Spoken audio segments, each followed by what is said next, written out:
It is the 6th of January 2025 and I'm reading Vacation by Joan Marshall Grant. It's a journey through France and Switzerland, but mainly France.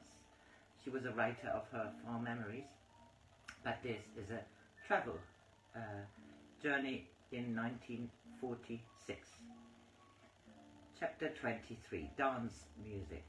When Charles went to the doctor for the excavation which would decide whether he had to continue being 2/3 deaf for at least several more days, I refused to be left outside in the car. I knew Dr. Erhardt was at the top of the specialist tree, but I wanted to know what he was like as a person. Immediately I saw him, I felt relieved. It was obvious that there was someone with a heart as warm as his hands and brain were skilled. The half hour in the waiting room was long, but the moment Charles came back I knew that all had gone well. Not only was he cured, but the sown water had been in a sense beneficent, for it had revealed a condition caused by a motor smash in Ireland, which, if it had continued unchecked, might have led to permanent deafness. We left in a fervour of gratitude, both to Providence, which in disguise we had been too stupid to recognize, and to Dr. Erhardt, its benign accomplice. Our gratitude was already so great that we were overwhelmed when he would only accept a nominal fee, on the grounds that Charles's scientific work made him a professional colleague. Charles had had a very unpleasant morning, so I managed to produce a quiet afternoon on the pretext of writing the letters, which the fondue had delayed. By bath time he was feeling in the mood for a late night, both to celebrate the return of hearing and so as not to waste our last day in Geneva, for which we now had a genuine affection. We had already discovered a nightclub called the Tip Top, where Monsieur Georges, the compère and patron, and the pianist, whose name was Backhouse, had talked with us for a couple of hours after the usual policeman had, according to regulations, come in at 2 a.m. to see that the place was closed. Georges greeted us as friends rather than clients. He seemed to have decided that we belonged to the same métier. For on our previous visit, it was only with difficulty that we had avoided doing an exhibition dance, having been inspired to virtuosity by far beyond our normal range by the superb swing played by Backhouse, who has the same quality of genius as the late George Gershwin. Georges was still enthusiastic about the danse du ventre, which Charles, who had learned it in Africa from watching the Maasai, had tried to teach him. He said he had practiced. Oh dear, what happened there? Battery again. George was still enthusiastic about the danse du ventre, which Charles, who had learned it in Africa from watching the Maasai, had tried to teach him. He said he had practiced with little result, which comforted me for my own failure to learn the technique, which requires a spine more flexible than mine. The first time we had not seen the full cabaret, having come in late. There had been two principal dancers, one a little blonde who inevitably did a fan dance. She made no adequate movement, and even her facial expression remained unchanged. So scrupulous were her gestures that one felt she had a contract which allowed an exact number of seconds between each display of her charms.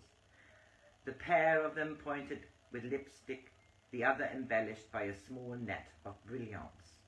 How strange, Charles had said, that with her fan she makes such pains to hide what no one in his senses would wish to seek. I might have considered the judgment a little harsh if later I had not noticed the icy glare which, from a bar stool, she directed at Evelyn, the second dancer. Here was jealousy greener than her ostrich feathers. Evelyn was about 30, and I had immediately felt a curious sympathy for her.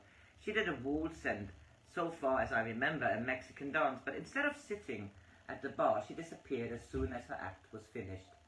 The crowd, as usual, had gone on talking, and I had done my best to secure her a fair chance by turning towards the nearest offending table and making several pungent remarks to the effect that, absorbing as their conversation no doubt appeared to their companions, I found greater interest in the cabaret. Perhaps I spoke a little louder than I intended, for a pool of near silence spread in ripples until the music did not have to compete against insistent tattle. Tonight we were early, and Evelyn was sitting alone near the door. On impulse I went up to her and asked if she would share our table. For a few seconds we were a party of four, with George's. Soon I became increasingly certain that there was something more important to discuss than trivialities. But what was it, and how could I steer the conversation in the right direction? I kept on wondering why I had felt impelled to gain quiet for her the other evening. If she had been singing, it would have been natural, but surely noise cannot matter much to a dancer who is used to cabaret. I looked at Charles in the way we used as a code when one of us has a hunch that a conversation à deux is indicated. He took George over to the bar and left us alone. I began to recount the story of Charles' deafness, and it was soon obvious that she was reacting far more strongly than polite sympathy demanded. "You are afraid of going deaf," I said suddenly. "Yes," she said, as though my statement was perfectly natural. "When you smiled at me across the room, I knew I could tell you. 2 years ago I had abscesses in my ear. When people are talking, I cannot keep in time with the music. Backhouse knows about it and watches me so that he can follow my feet instead of my following his playing, but no other pianist has his skill or his consideration. How shall I dance when I'm deaf?" Charles was deaf yesterday. Today he can even hear better than he has done for years. "I've had too much pain," she said quietly. "I'm not cowardly, but I'm afraid of my pain in my head. Doctors do not care how much they hurt you. It's better to become slowly deaf." "If the doctor was a friend of a friend, you would go to him?" "My friends do not know doctors. I have no real home. I go wherever my agent sends me." I'm sure Dr. Erhard would not have minded me describing him as a friend, and we talked about him until she promised to make an appointment the following morning. I was invited to her dressing room while she changed.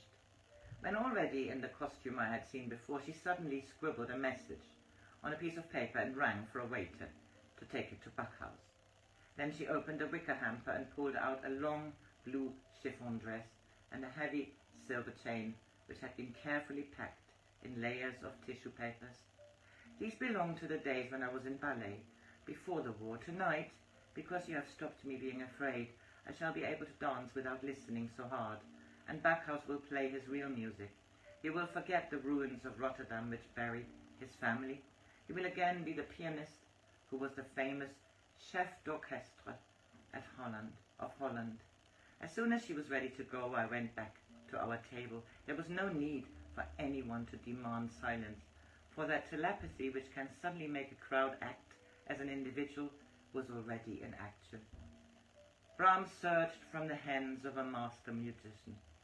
Ripples of notes loosened the spring water. Chords sonorous as clouds created the climate in which the dancer moved as an echo of music.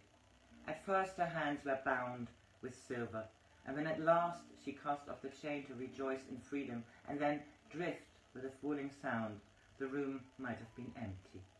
She seemed unaware of the gale of applause and held out her hands to us. I was glad that the room was dark, for I'm shy of tears. Well, that was a lovely chapter. Dance music. Next one is Joan and the Dragon. Have a lovely Monday.